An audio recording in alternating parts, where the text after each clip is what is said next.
Hey everybody, we're going to do a little example here of using, again, one of our sum or difference identities. And I've created a little situation. We've got a stage 10 feet by 40 feet. There are two actors. One is in the center of the stage. That's the one labeled A, and B is 5 feet to that actor's right. And we've got two lights on a pole, right? And they are pointing at each actor. And we want to know what is the angle between these lights, right? So maybe this is like you've got some kind of software that runs these lights and it needs to be able to determine where to point based on their position. This might be one way to solve that problem. And so that's what we want to do, right?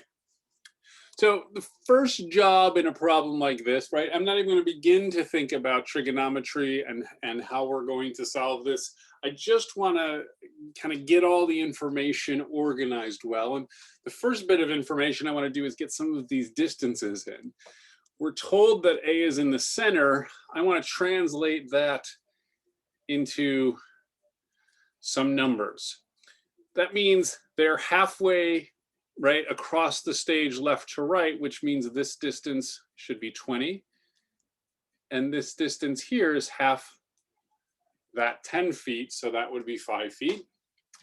And then we're also told that this distance here is 5 feet, okay?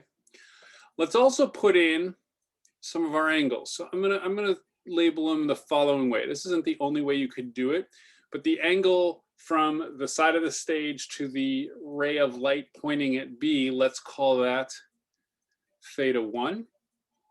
And then the angle between these two is theta 2. Okay, so that's what this problem is asking us to find, the angle between them, which I've labeled as theta 2. Okay, there's a few different ways you could set this up. This is what I chose, and how you choose might change slightly how you go about solving this, but it should be, you know, you could have theta 1 just be the angle between the side of the stage to the line pointing at A, and there's probably a way to configure this, but this is the way I chose, okay? The other thing I don't like about this, or one thing I don't like about this, just for some reason I don't like this triangle. I've got a couple of triangles here that seem useful to me, and they're on their side, and there's also a whole bunch of other stuff in the picture. So I'm just going to redraw my picture. Right. Oops. So here's my triangle. I'm not worried about getting the proportions exactly correct. This is the point where the lights are, and there should be a second line for that other light. So notice also that we've got a right triangle here. And in this drawing, this is theta 1, this is theta 2. Let's put in these lengths. This is 5 feet, this is 20 feet, so this whole thing is 25 feet. And then this side, which was the side of the stage, is 5 feet. So I've just rotated the whole thing around, okay? And I'm looking for theta 2. So at this point, I just want to write in some trig. So sorry, let me start that sentence over. We know we're going after these angles, okay? And so I want to write in some things about these angles using the trig functions, and I don't have to know exactly what's going to be useful yet, right? There's nothing wrong with writing something down that you don't end up using. Like, it's true that the sine of angle theta 1, so theta 1 is the big angle here, the opposite side would be 25 over the hypotenuse. And I could compute that hypotenuse by summing the squares and taking the square root. I don't know if that's useful yet, right? But it won't hurt me to have this written down. I've found a different path to get there by trying a few things. My point is just being, don't hesitate to write something down that's true. It just might not be useful. And once you find your path, you can say, oh, that was true, but I didn't end up using it, and that's fine. What I found to work was this. Let's look at the tangent of theta 1.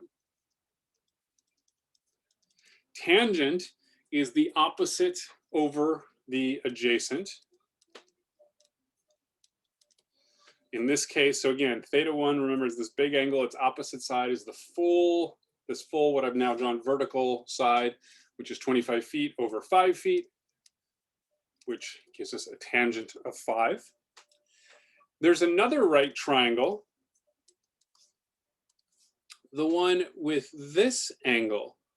And that angle, I'm not going to write it in there because things are too small, is going to be the big angle theta 1 minus that small angle theta 2. And this is 20 over 5, or 4, because this small angle, the opposite is just, well, the smaller side, that 20-foot side. Okay? But here's where an idea comes in, because I notice that I have tangent of the difference of two angles. And my tangent difference formula looks like tangent of alpha minus tangent of beta over 1 plus tangent of alpha times tangent of beta. Okay? Well, in this configuration, I'm just calling this alpha and this beta. So what that means is tangent of theta 1 minus theta 2 is equal to tangent of theta 1 minus tangent of theta 2 over 1 plus tangent of theta 1 tangent of theta 2. Okay, maybe I'll be less lazy, and that's another abusive notation that we are all guilty of, but I want to be clear, these are the inputs to tangent. So we already know what tangent of theta 1 is 5, and we know that the difference of these two, tangent of theta 1 minus theta 2, is 4, so I can replace this here with 4. I know this is 5 minus tangent of theta 2 over 1 plus tangent of theta 1 is, what did I just say, 5 times tangent of theta 2. Okay? So remember, we're trying to find this, tangent of theta 2. Sorry, we're trying to find theta 2. We've got tangent of theta 2. So in my head, what I'm realizing is if I can get this equation, so this is my dream down here. In my head, I'm skipping over a bunch of steps. If I can manipulate this so that it says tangent of theta 2 equals some number, then I can take the inverse tangent to know what theta 2 is. Okay? So that's what we want to do. It's confusing sometimes to look at this. A little trick I often use is I want to solve for tangent of theta 2 by itself. Theta 2 is really my variable that I'm solving for here. But first I want to solve for that whole thing. I'm just going to replace tangent of theta 2 with a symbol. I'll use, let's just use x. And I'll have 1 plus 5x, right? So I'm just, this is just, there's no mathematical meaning here. I'm just using this as a notational trick to make it easier to do the algebra. Okay, so now I have to solve for x. The first thing I hate is this denominator, so I'm going to multiply both sides by the denominator, and I'll get 4 plus 20x equals 5 minus x.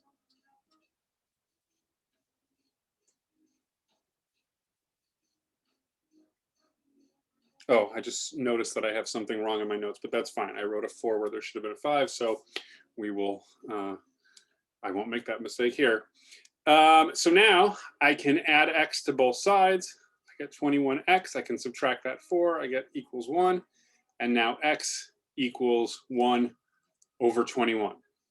Right? But remember, x was just my notation for tangent of theta 2. I could have been writing tangent of theta 2 this whole time and done all the same moves to get to this point. Theta 2 now is the tangent inverse of 1 over 21, which we'll do on a calculator. I do want to mention Remember when we did inverse functions, we had this confusion that sometimes the inverse doesn't give you what you want because you're looking for something outside of its range. This doesn't happen when we're working with triangles. The range of inverse tangent is between negative pi over 2 and pi over 2. The triangle is, we're only looking for angles between 0 and pi over 2. It's going to give us the angle that we need. So let me open a calculator. I'll look at Desmos. Give me just a moment. Tangent inverse of 1 over 21 is 0. Let's just round to 2 decimal places, 0.05 in radians, or in degrees, that's 2.73 degrees. So I know you can't see that. Let me write that down. It's approximately 0.5 radians, 0.05 radians, or in degrees, 2.73 degrees. Right, but that's just a calculator problem at that point, right? The real work was what we did to get there. Okay, so there's an example where we use the difference formula. It shows up kind of naturally in this problem. If I had labeled these differently, maybe if I'd made theta 1 this angle, I'll call this theta 3. Maybe I would have used something where I had theta 3 plus theta 2 to give me that big triangle, and I would have been using a sum formula, and everything would have been looked slightly different, but it would have given us the same result. So, you know, there's going to be more than one way to approach these, but these are another set of tools we have in our pockets now that lets us, when we have something like this, manipulate them, right? There's an error that people want to make, which is this. Now that we know these difference formulas, we know, for instance, tangent of alpha minus beta is not equal to tangent of alpha minus tangent of beta, right? This is the distributive property, which is a rule about addition and multiplication, not about tangents or sines or cosines. This doesn't work. We have developed these new rules that tell us what does happen when we try to have these functions interact with subtraction or addition. And they do interact in a predictable way. It's just not as nice and simple as it is when we have addition, or in this case, subtraction with multiplication. Okay, so just warning about that little mistake. That will do it for this one. Thanks, everybody. I will see you next time.